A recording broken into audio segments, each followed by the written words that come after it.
Ассалаумағалейкум, құрметті достар. Барша қазақ елі қалайсыздар, амансыздар ма? Көшіміз байсалды болсын деп көшіп бара жатырмыз. Өткендегі отырған көктеуден басқа көктеуге, қыстауға қаратай жақындап, екінші көктеуге бір 10-15 күн отыруға кетіп бара жатырмыз.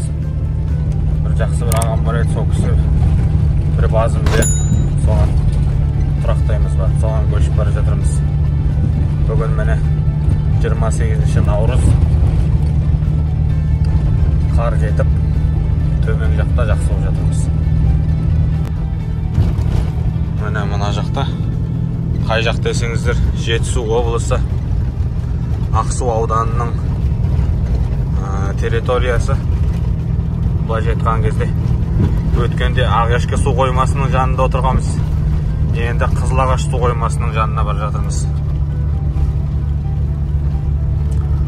Ақынсара ауылының төмен жағында, Абай ауылының төмен жағында Қызылағаш плотинасына көшіп барамыз. Қой кетіп қалған. Мен жүкті тасымалдап кетіп бара жатырмын. Артымда тіркемен бар. Сонымен солай қой таңғы сағат 5-те өріп кеткен болатын жолға шығып. Мен Бегоматтан кетіп бара жатырмын.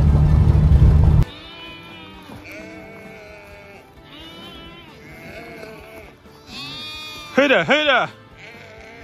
Уп келатыр жарықтықтар. Жүріп келатыр. Бүгін бұйырса біздің қазіргі сәттен бастап мөлшер 6-7 шақырым. Бұғын көрдіңіздер ме, қалай жапалап келе жатыр. Көктеп кеткен. Где-то бір 7 шақырым жер жүрсек, қыстауға көктеуге жетеміз қазір. Ешкілері туған. Өткенде туған қозылар марқайып кеткен. Алдыңғы көште туғандар. Көк қоз. Мына жаңа туды, бүгін туған. Хайда!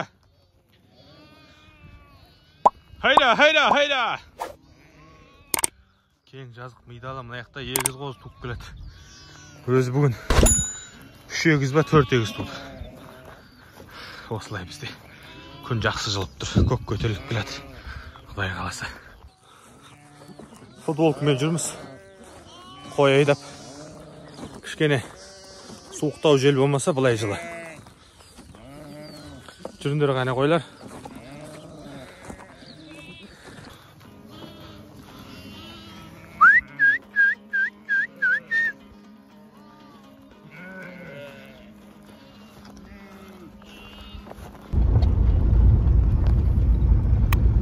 Түс болды мінекей, бізде сағат 11:30-12 болып.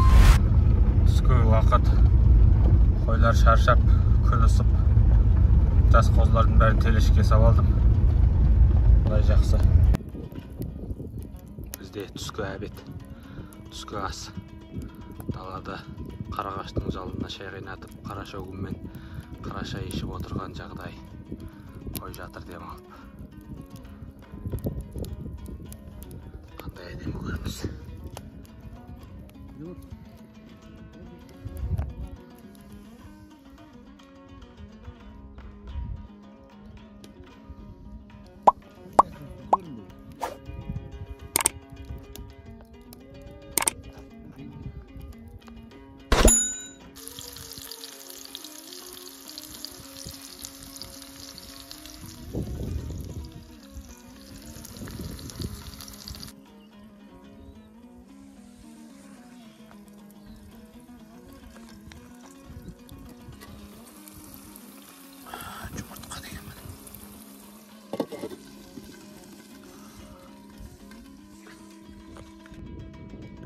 Достар, мінекей қойымызда көктеуге таяп қалды.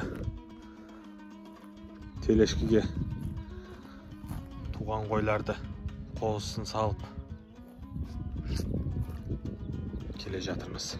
Ана төбенің ар жағында басқа да жетеміз. Шөпті көрдіңіздер ме, қандай тамаша көктеп келатыр жер деген.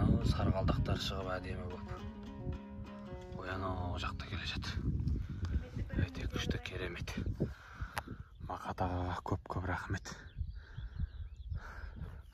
Мақат ағамызға көп рахмет. Осындай алақандай Jeri bola turib, jerin berip. Bizге de biraz oturganга toqumday жер болса да жетіп жатыр, қуаныштымыз. Осындай қиын қыстау кезеңде қазақтар бір-біріне сеп болса қандай жақсы. Берекет барлығы. Кең дала, күрең бел жазға. Біздің баян жүректің үстіндегі қар жатыр. Талпиып талбыраған баян жүрек.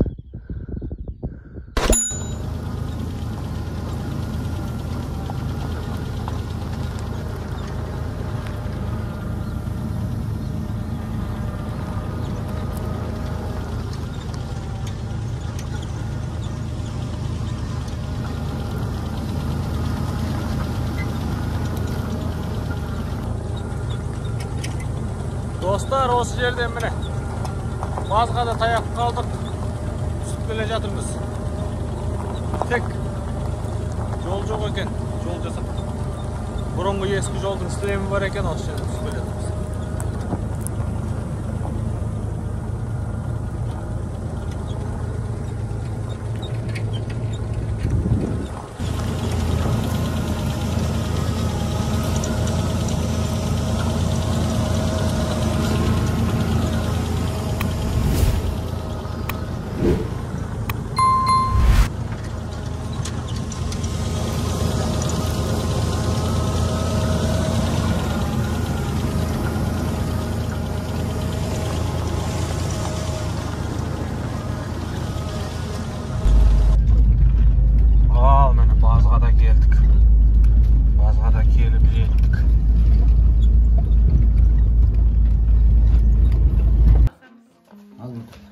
Al hayırlı geç dostlar. Birisi ödep jerinizde aka. Hayırlı geç. Qonusqa dep kechqasi bitishib o'tirgan joyimiz bor. Jetdik, jamurlatib yurib, bo'rondatib yurmaydi. Mana pech degan tartpay, harang degende tartqizib pechdi. Qayta Xudoy jibergan bir davul kelib ushurib ketib tutunning bari. Pechda to'g'ri горелкаcha gaz yoqdi janti pech degan so'dan keyin. Kechqasini tushib qonusqa kelgan жағдай. Ертең осы үйдің бәрін дұрыстап тұрып көрсететін боламын. Өсті мош мәңгім айтам, ертең жақсы таяғына дейін көріңіздер.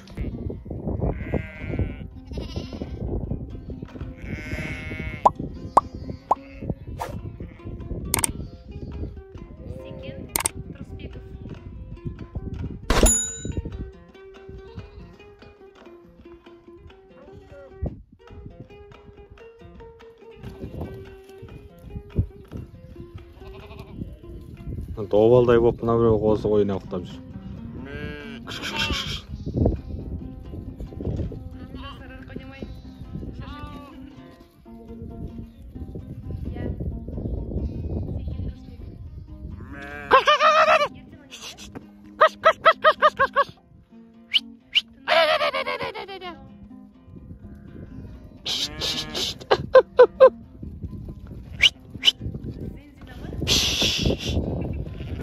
Dostlar, мен осындай Ағешке деген өзен.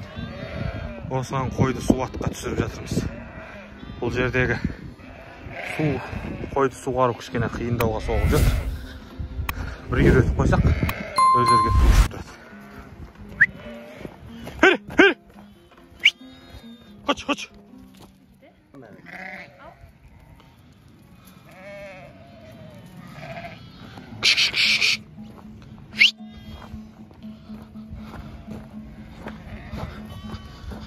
Көктемді уақытта қойды суға тойдырмаса, сүт дұрыс шықпайды.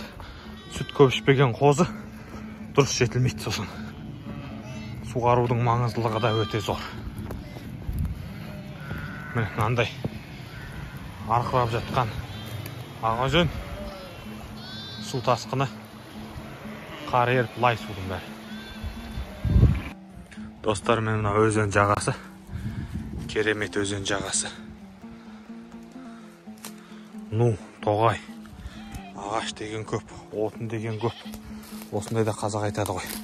Отын олжа, су қорлық деп.